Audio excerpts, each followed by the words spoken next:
মাছটা একটু দেখো তুমি, মাছটা একটু হাতে করে গামছা ধরে নেবে, মাছটা দেখো।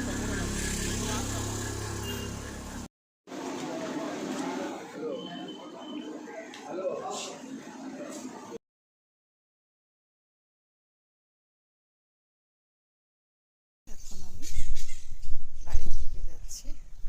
2 রকমের মাছ কিনলাম, চালতা কিনলাম চাটনি করবো বলে, একটু আখের গুড় নিলাম।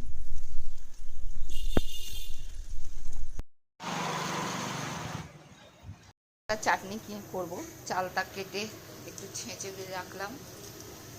এদিকে একটু চালতার চাটনিটা বসাবো স্টিলের কড়াইতে। এখানে আলু পটল ভেজে রাখলাম।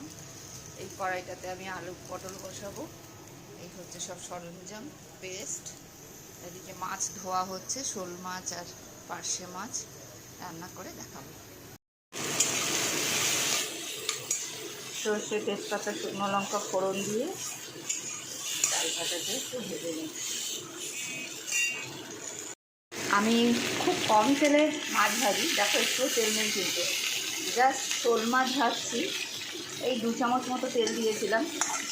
আমি আগেরটাও ওরকম ভেজেছি, এটা ওরকম জাস্ট ভেজে ভাজার সময় আমি এটাকে ঢাকা দিয়ে দেব।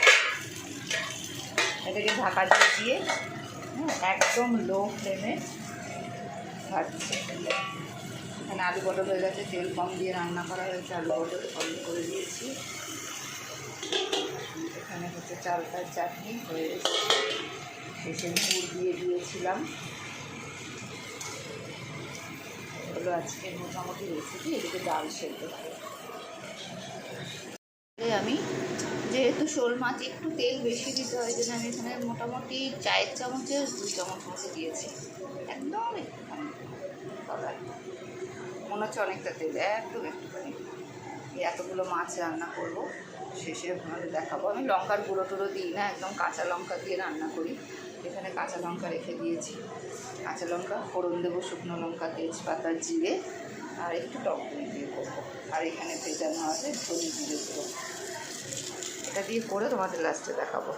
ফোড়ন দিলাম গরম মশলা, শুকনো লঙ্কা, তেজপাতা আর একটু জিরে।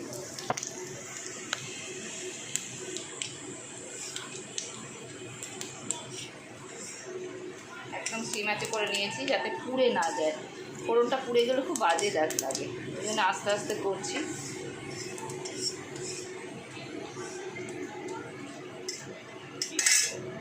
পর আমরা এখানে একটুখানি তেল দিয়েছি, ওই 2 চামচ মতো তেল। এই ডালটাকে ফোড়ন দেবো।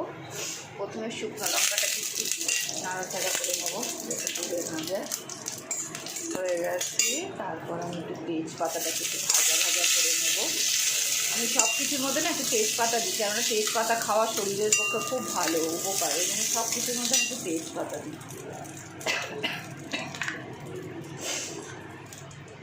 তারপর দেবো 5 ফোড়ন,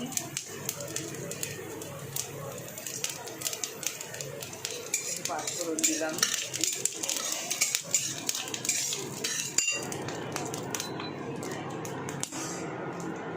তেলের মধ্যে একটুখানি আমি হলুদ দিয়ে দেবো, একটু চিনি দেওয়া যেতে। তো আমি কোনো রান্নায় না চিনি দিই না, তাই জন্য তেলের মধ্যে একটু হলুদ দিয়ে দিই, রঙটা ভালো লাগার জন্য।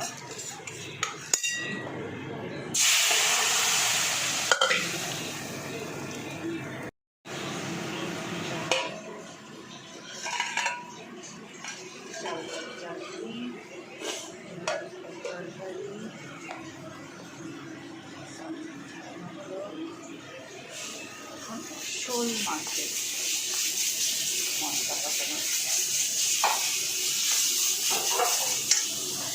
তো রান্না শেষ করে ফেললাম, শেষ করে এখন আমি ঘরে এলাম। আমার যেগুলো পরে পার্লারে যাব সেই মানে জামা কাপড় নিয়ে আমি এখন বাথরুমে যাব।